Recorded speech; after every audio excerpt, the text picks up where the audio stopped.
Today, we want to talk about Iran. I know y'all guys seen a lot of things that have been said, done. You saw the markets, how they move, and this and that. So there's a couple of things here that we need to really focus on. And I am going to be reviewing some of the things that I've seen in social media about the war. But we really want to hear from XF and what the implications are to finance, because I'm a finance guy. I have my MBA in finance. I spent over 30 years in finance, working for some of the largest banks in the world. So I have an idea of what those implications can be. And I don't see it coming out of the White House, out of the administrations. I mean, do they not do a risk analysis or risk mitigation? I mean, they get up there and talk about how much they bombed and this and that and all this kind of stuff. But what about our economy? What about the cost of goods? Do you think about the American working person? Gas prices gone up, 50 cents a gallon, and it may go up more. Right? Trump said that, the war is, we're scaling down and this and that. And then you hear Pete Hegseth, such an elemental, such his mind. I mean, he's like a 6-year-old kid, actually. No, I give him at least 11 because he likes to bluff and all that bluster and all that kind of stuff. If you're that powerful and you're that, you have all that access, the cutting edge technology, the latest military equipment, and you can't take Iran? No, you cannot take Iran. Did Bush take Iraq? No. Did Bush take Afghanistan? No. All right. So what I'm saying is that these, what you call them, forever wars? Hey, continue. We don't mind. All right. But one thing I do want to point out to you guys is let's not forget that this can lead to another draft. I do not want my grandkids or any of my family to be drafted to a war that they don't even know what the meaning of it is. But I think I'll tell you one thing. And that is that the Israelis know what the war is about, but we don't. All right. Another thing, too, is that they like land. They like real estate. Don likes real estate. Netanyahu likes real estate. You see what they're doing in Gaza? Settlers attacking Palestinian Arab homeowners. No, not in Gaza, the West Bank. Gaza, forget about that's gone. They're going to start building casinos. It's going to be a resort place. Palestinians will never come back. All right, so let's just start getting to the show. All right, and the objectives here is, why did we go to war in the first place? What are the implications on the financial system?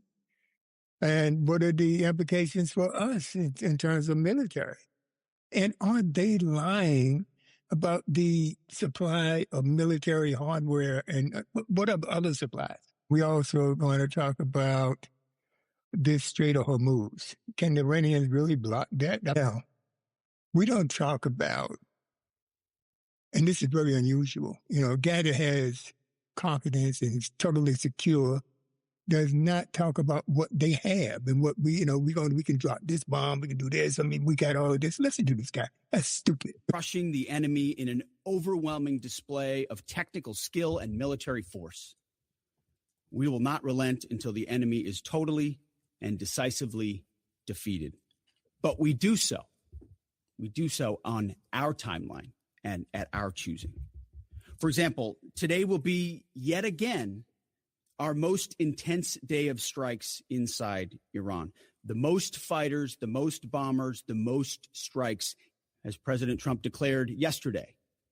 We're crushing the enemy in an overwhelming display of technical skill and military force. We will not relent until the enemy is totally and decisively defeated. But we do so. We do so on our timeline. The president is leading. You hear that? The president is leading. Damn right we're concerned, because we got a head of the Department of Defense sitting there talking about the toys that he has at his disposal, as if it's not real. To him, it's probably a video game. I don't know. Simple-minded. Now, in listening to that, I don't know how y'all guys feel about it, but I see a very incompetent manager, leader. He has no gravitas. He has no common sense. That's what it is. If he had common sense, he wouldn't be up there talking bull crap. I think that's enough. This guy's a joke. Really, he's a joke. The expansion's going, and a lot of expansion because of Trump, I have to say. But I think the 1 year depreciation is great. 1 year expensing, everyone loves it. And we did a little excursion. We had to take this little few weeks of excursion, but it's been incredible. Our military is unbelievable, the job they're doing. I would say, to put it mildly, way ahead of schedule. We've knocked out their Navy, their military in all forms. We've knocked out just about everything there is, including their leadership. Twice. We knocked out twice their leadership. And now they have a new group coming up. Let's see what happens to them. But 47 bad years we suffered with them, not only us, the rest of the world. And we're doing our job. So we had to take an excursion. But it's doing well. The market's holding up well. I figured we'd be hit a little bit, but we were hit probably less than I thought. And we'll be back on track in a pretty short while. That's enough. This guy's a joke. Really, he's a joke. Let's get back to it. So I do want to do a couple of things on Trump. Now, what did Trump have to say about this? But I do want one more thing. Now, let me stop it right there. Now, what about the 100 and so odd children that were killed on the first day when the U.S. bombed? Trump said the Iranians did it. This guy lies, man. I mean, they even showed the type of weapon, missile that hit that facility in Tehran. So why lie? If it's right there, they got video of the bomb, a U.S. bomb dropping in on those kids. I don't know why. Why do they have to lie? Yeah, okay, let's continue. Now, he says Iran stands alone. I think we're standing alone on this. There's no coalition of the willing. There's no NATO allies out there fighting with us because they're not stupid. They've been burned in the past. And then you got Trump talking down to the Europeans and other allies like they're nothing. How would he expect other countries to join into the U.S.-Israeli war against Iran? It's not necessary. We had a deal, and that deal was done under President Obama. Right? There was a signed agreement that provided IE, the International Atomic Energy Commission, right? They had full access. Just because we gave Iran a couple $100 million of their money that we had frozen. I remember the Republicans are all over that. Like, oh, why are we giving them money? Blah, blah, blah, blah, blah. Look at it. We spend $1 billion a day over there right now. Now, you tell me, what's the justification of spending a couple $100 million back then, and we had full access, all right, to wherever they were dealing, working with nuclear energy. And we had that access. But Trump, with his despiteful self, since that agreement was done under President Obama, he couldn't have it, so he threw it out. I mean, everybody signed on to that agreement, not just the U.S. So I don't get it, guys. I don't get it. I mean, look, we got a stupid man that would rather kill people, and those 9 deaths so far are at his feet. He caused it for no reason, no more than maybe he's talking to maybe Bibi Netanyahu who's running our army. Because he's damn sure smarter than Hegseth and Trump. The master of delusion, the magician, what can I call him? The Houdini of our time. Because he's slippery, man. This guy, I don't know how he gets away with it. Shame. Yeah, the most intense day of strikes yet.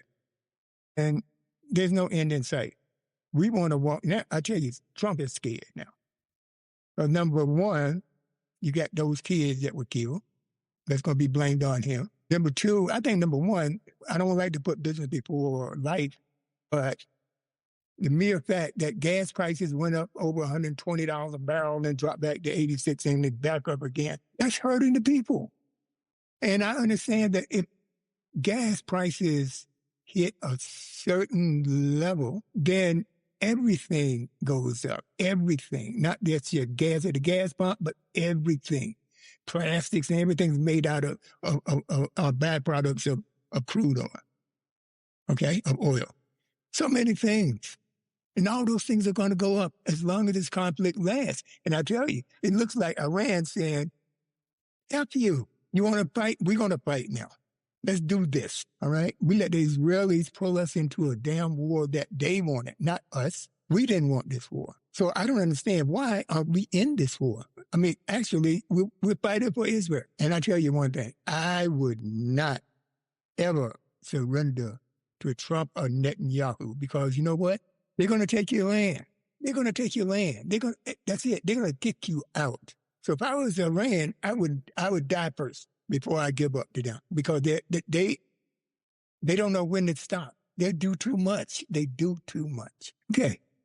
They brag about the naval, they destroy the Iranian Navy. But these guys are used to living without. They'll find a way. They got surrogates all over the place. They got sales all over the place. And I tell you one thing, I think we're going to be hit. But let's hear one more thing here, which I like, and I think it applies today. What this man said over 50 years ago applies now. About some draft, and all of you white boys are breaking your neck to get to Switzerland and Canada and London. I'm not going to help nobody get something my Negroes don't have. If I'm going to die, I'll die now, right here fighting you. If I'm going to die, you my enemy. My enemy is the white people, not Viet Congs or Chinese or Japanese. You my opposer when I want freedom. You my opposer when I want justice. You my opposer when I want equality. You won't even stand up for me in America for my religious beliefs, and you want me to go somewhere. Now, if y'all think the Iranians are going to give up and let us off easy, I don't think so. We killed their leader, all right? And then we killed another level down. But don't you know that when you kill a leader before it's over, he becomes a martyr. Even though he had protests against him or whatever, he becomes a martyr because he's Iranian. And that comes first. Why can't we understand that? I don't get it. This was done back in 1967. It's 2026, and we have not changed. Things have not changed for us. I'm speechless, yeah, but if you can look at it, look back, it hasn't changed. So the point I want to make, and the purpose of this podcast, is to demonstrate advances in this country are worse than they were in 1967. It's a damn shame. You like the podcast, The Walk Weekly, please follow, like, subscribe. Because, the algorithm, y'all guys know how the algorithms are. Even though we push out to audio podcast platforms, we also have our YouTube channel. And that's The Walk Weekly Podcast on YouTube. Y'all guys should check it out. We're pushing out content on that, and we're doing very well. So y'all guys check it out. All right? Please like, follow, and subscribe. And drop me your email. Make those comments, guys. If you disagree, I'd love to hear disagreeing. How you going to justify it? Just tell me about it. That's all. All right? Okay. With that said, y'all guys have a beautiful weekend. It's getting warm. So get out there and get some sunshine. All right. Bye-bye.